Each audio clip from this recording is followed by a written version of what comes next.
Finalmente chegamos à nossa aula de número 16, a nossa última aula dessa série de estudos bíblicos na Carta aos Hebreus e também nas epístolas gerais. Hebreus, como falamos e reafirmamos por várias ocasiões, tratou do sacerdócio perfeito de Cristo. Lembrando um fato interessante, Hebreus 7:25, o seu sacerdócio perdura até hoje. A Bíblia deixa claro para nós que ele vive para interceder por nós, ou seja, Jesus para todo sempre vai interceder pela sua igreja, interceder pelo seu povo, interceder por aqueles que se achegam a ele. Então ele é mediador de uma nova aliança, ele é um sacerdote segundo uma classe sacerdotal superior, segundo a ordem de Melquisedeque. A escritura é bem cristalina nessa questão. E analisamos também as epístolas gerais, que fala da vida prática do cristão. E só um frisar aqui na página 174, gente, ainda falando da cristologia, que nós encontramos nas epístolas joaninas, João não titubeia ao apresentar o Cristo ressurreto. Primeiramente, apresenta-nos diante de uma apresentação histórica, Cristo sendo enviado, 1 João 4:9, verso 10, o verso 14.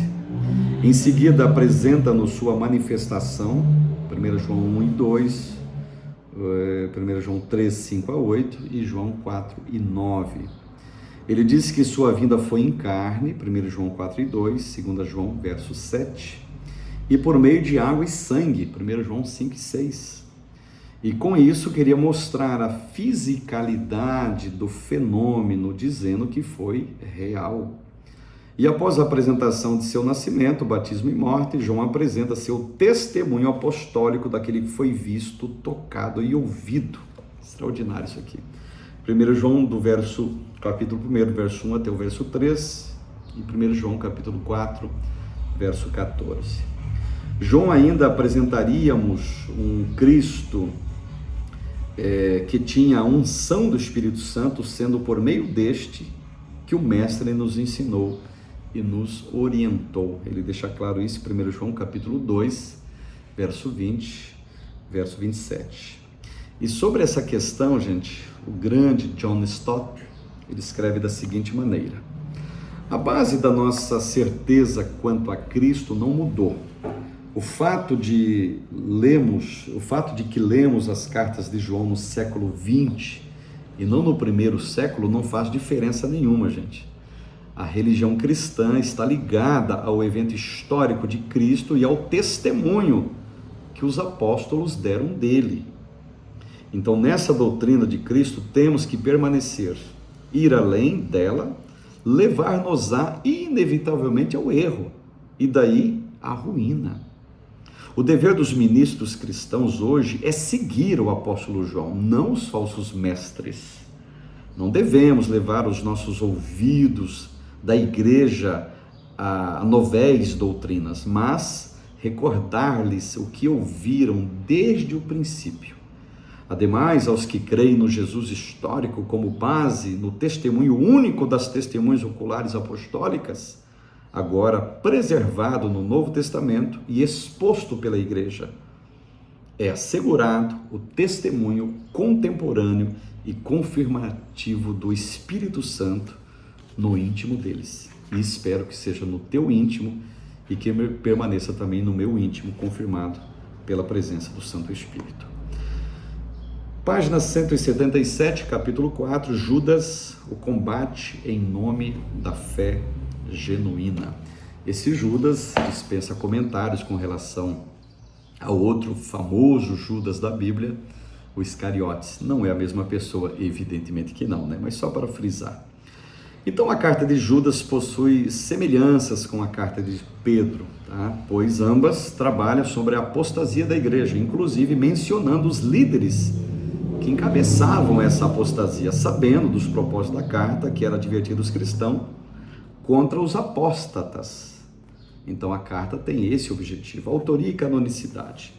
De maneira rápida, podemos partilhar o que seria para os estudiosos a autoria dessa carta, Judas, o irmão de Tiago, uma vez que tal afirmação está logo no primeiro versículo, que diz o seguinte: Judas, servo de Jesus Cristo e irmão de Tiago, aos que forem chamados, são amados em Deus Pai e guardados em Cristo Jesus. Sendo Judas um nome comum entre os judeus, temos a seguinte pergunta: de que Judas estamos falando?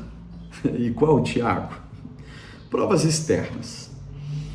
Em 200 depois de Cristo, a carta já era usada nas principais igrejas antigas, como em Alexandria, Roma e na África.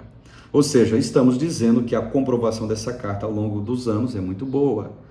Além de antiga, o famoso cânon muratoriano cita, além de termos Tertuliano reconhecendo como um documento cristão autorizado.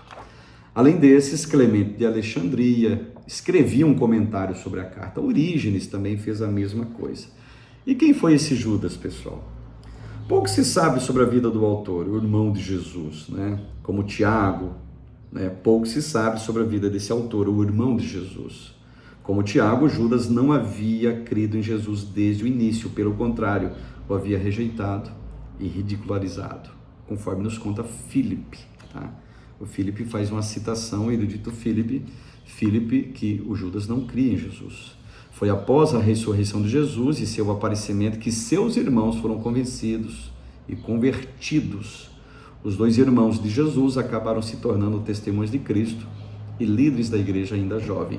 Esse Judas aqui, gente, é irmão do Tiago, o escritor da epístola. O Tiago, escritor da epístola, é irmão de Jesus. Então esse Judas aqui também é irmão de Jesus, sendo filhos de Maria. Maria não teve outros filhos. O catolicismo romano diz que não, mas sim, teve filhos e filhas. Então nós temos, por assim dizer, dois irmãos de Jesus, por parte de mãe, que são autores de livros que estão na Bíblia, a carta de Tiago e a carta de Judas. Ocasião e data: Judas tinha pressa, era preciso rapidez no envio de uma mensagem clara, a fim de lidar com um surto de falsos ensinamentos, tá? Então a data precisa de quando a heresia fez Judas escrever um outro tipo de carta não podemos saber, mas por meio de evidências internas, podemos deduzir que a carta tenha sido escrita entre os anos 60, e vai ser bem longo isso aqui, e 140.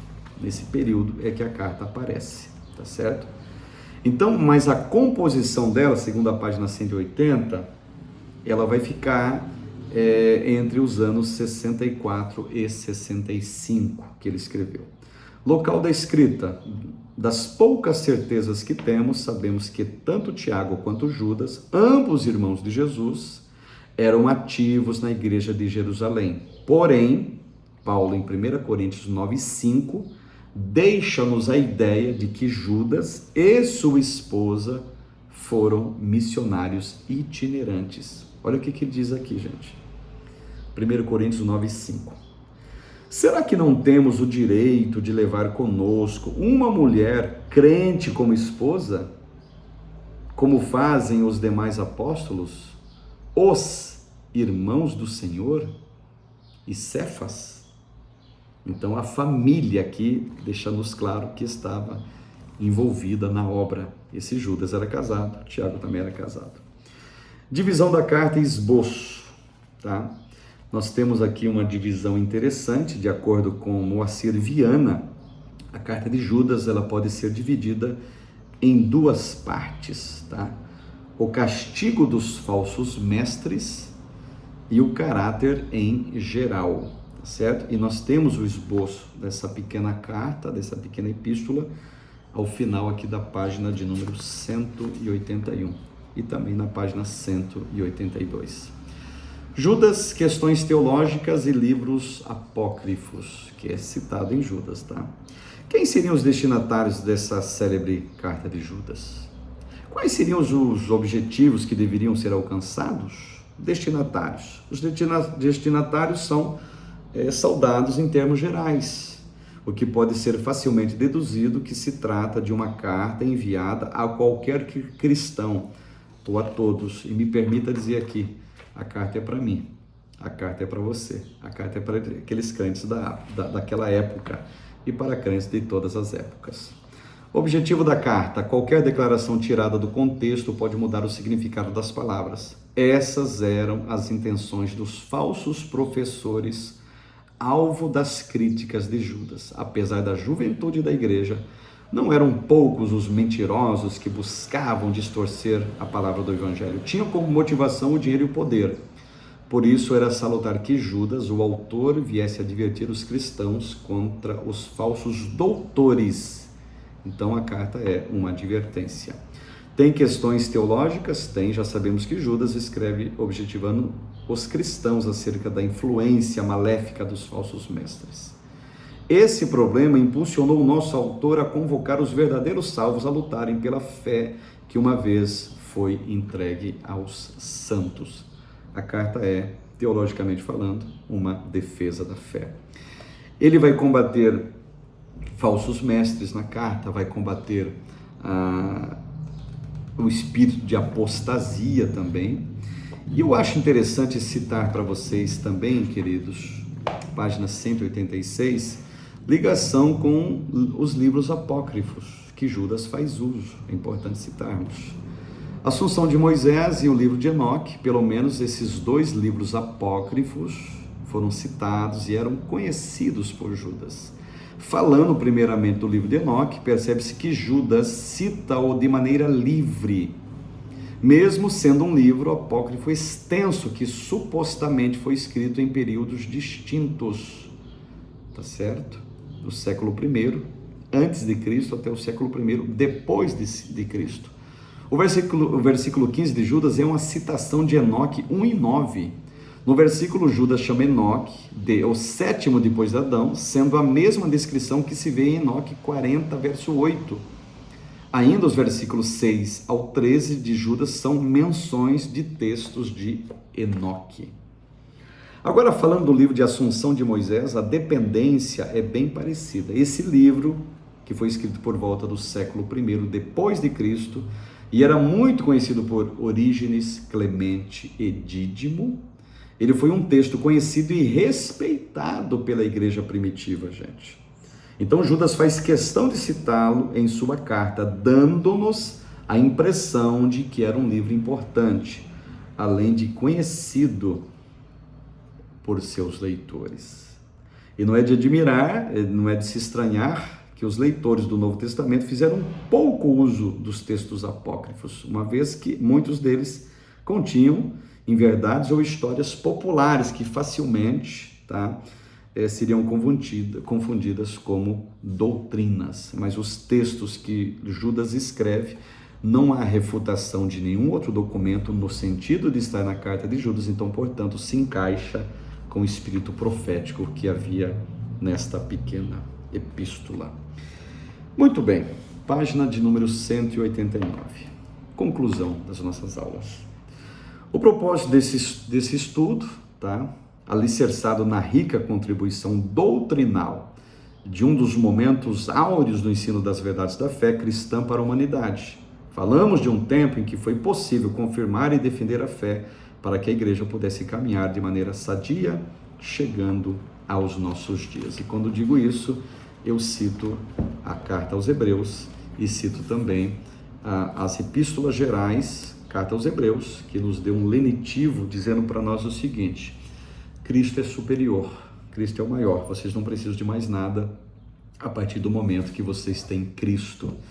E as cartas, as epístolas gerais, ela traz-nos a ideia o seguinte: ser cristão não é um conjunto de doutrinas teóricas para você ficar no campo só da filosofia, ficar no campo só da teoria, não precisa aplicar, não.